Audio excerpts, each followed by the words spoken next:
हा कुठला? तीन विषय मला मुद्दा म्हणून तुमच्यासमोर मांडायचे आज. एक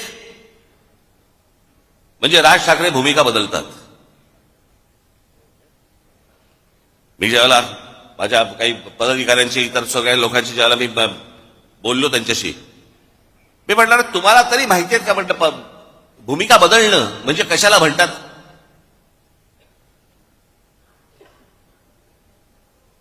मी आज मुद्दा म्हणून तुमच्यासाठी काही गोष्टी इथे आणल्या आहेत की या महाराष्ट्रामध्ये देशामध्ये कशा कशा प्रकारच्या भूमिका लोकांनी बदलल्या आणि आपण काय केलं.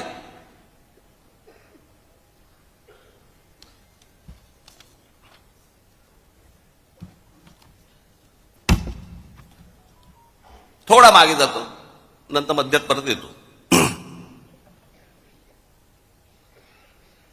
मी काय सांगतोय तुम्ही नीट ऐका. या देशाला ज्या वेळेला स्वातंत्र्य मिळालं, त्या स्वातंत्र्य मिळाल्यानंतर पहिली निवडणूक या देशामधली ही 1952 साली झाली. आणि या 52 साली ज्या वेळेला ही निवडणूक झाली त्यावेळेला नुकताच राष्ट्रीय स्वयंसेवक संघाचा म्हणून त्यांचा एक पॉलिटिकल विंग ही जन्माला आली, तिचं नाव जनसंघ.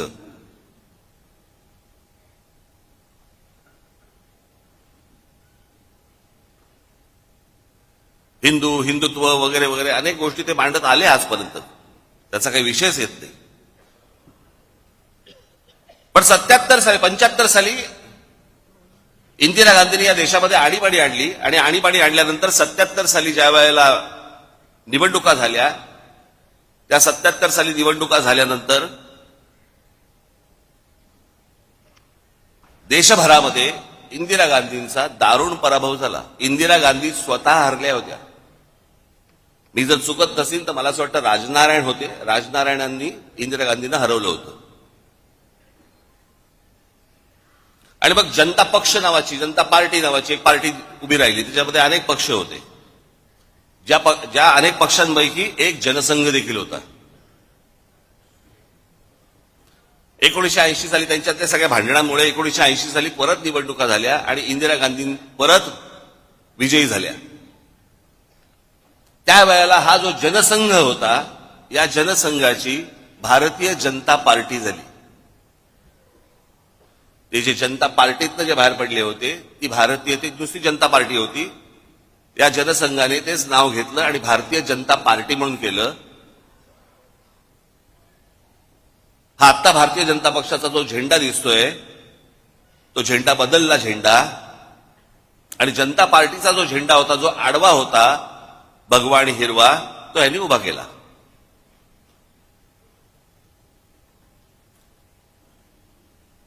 आणि हिंदुत्व या विषयावरती आजपर्यंत जे जनसंघाने ज्या गोष्टी केल्या, 80 साली ज्याला भारतीय जनता पक्ष म्हणून जेव्हा झाला, भारतीय जनता पार्टी म्हणून जेव्हा झाली, त्यावेळेला अटल बिहारी वाजपेयी त्याचे अध्यक्ष झाले आणि त्यांनी संपूर्णपणे पक्षाची भूमिका बदलली आणि गांधीवादी समाजवाद यापुढे आम्ही पाळू ही भूमिका घेतली. गांधीवादी समाजवाद.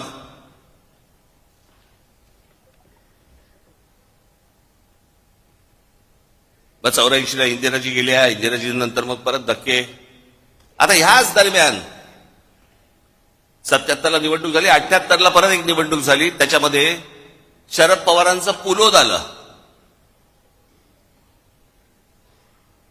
शरद पवार मुख्यमंत्री झाले.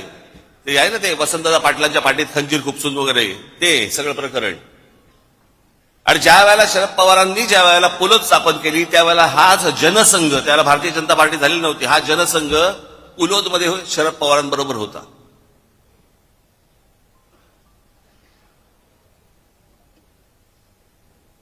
मी काय सांगतोय तुमच्या लक्षात येईल मी आता. आणि आता हे जे सगळं चालू आहे ना, हा ह्याला भेटला, तो त्याला चोरून भेटला, तो त्याला हे भेटला, हे तर उघडपणे सुरू होतं.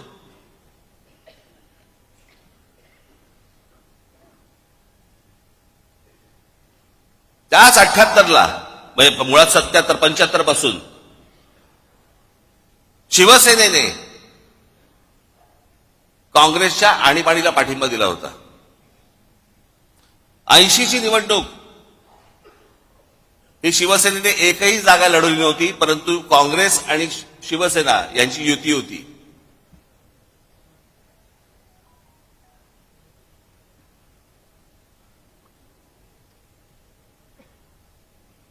शरद पवार त्याच्यात 80 साली त्यांचं सरकार बरखास्त केलं इंदिरा गांधींनी. 6 वर्ष काही नव्हते. 84ची एक निवडणूक झाली. मग 86 साली शरद पवार परत काँग्रेसमध्ये त्यांनी प्रवेश केला संभाजीनगरला राजीव गांधींच्या समोर. मग ते काँग्रेसमध्ये आले.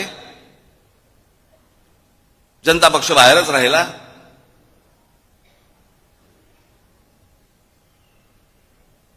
मग मराठीच्या प्रश्नावरती मुंबई महानगरपालिका शिवसेनेच्या हातामध्ये आली. 86ची निवडणूक झाली. 86 पर्यंत अटल बिहारी वाजपेयी हे भारतीय जनता पार्टीचे अध्यक्ष होते. 86ला पहिल्यांदा पार्ल्याची निवडणूक झाली आणि या देशातली पहिली निवडणूक जी हिंदुत्वावरती जिंकली गेली, ज्याच्यातनं अटल बिहारी वाजपेयींना बाजूला केलं आणि परत भारतीय जनता पार्टीने हिंदुत्वाचा नारा सुरू केला. त्यांच्या लक्षात आलं हिंदू हिंदू म्हणून मतदान करायला लागला. 87 साली संभाजीनगरची महानगरपालिका झाली. त्या महानगरपालिकेला ज्याला शिवसेनेला यश मिळालं त्याच्यानंतर परत भारतीय जनता पक्ष शिवसेनेबरोबर यायला सुरुवात झाली. 88-89 चर्चा.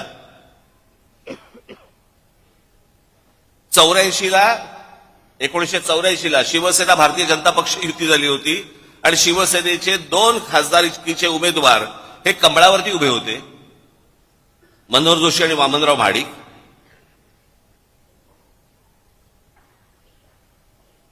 मग 90ला परत युती झाली.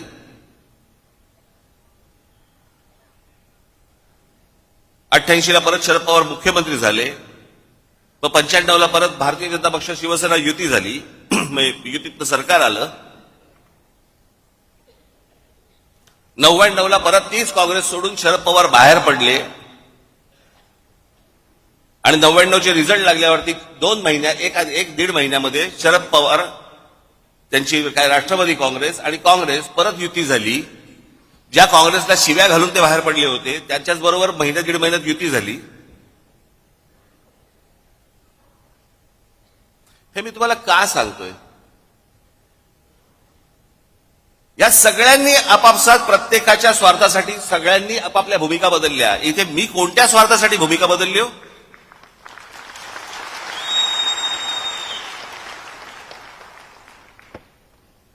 आता जर समजा तुम्ही जर मंत्रिमंडळातली लोक बघितली आत्ता, तर त्यातले बहुतेक जण हे शिवसेनेत आलेले, काँग्रेसमधून आलेले असेच आहेत. यांचंच सगळं सरकार बनलेलं आहे.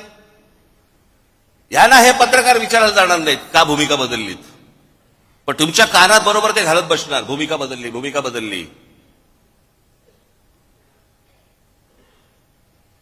आणि हल्लीचे जे पत्रकार आहेत त्यांचा तर किती गाढा अभ्यास असतो, तर म्हणजे धन्यच आहेत ते.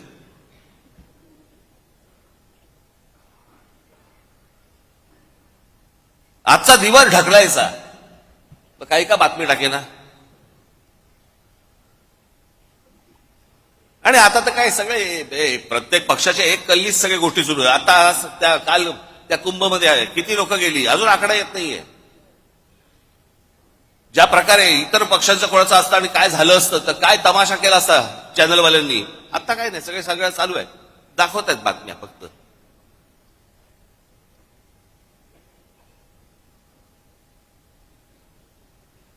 आणि मग काय गोष्टी पेरायच्या की राज ठाकरेंनी पहिल्यांदा नरेंद्र मोदींना पाठिंबा दिला, मग त्यांच्या ते विरोधात बोलायला लागले आणि मग परत त्यांनी सपोर्ट केला. का केला? कारण त्यांच्या मागे ईडी लावली, माझ्या मागे ईडी लावली.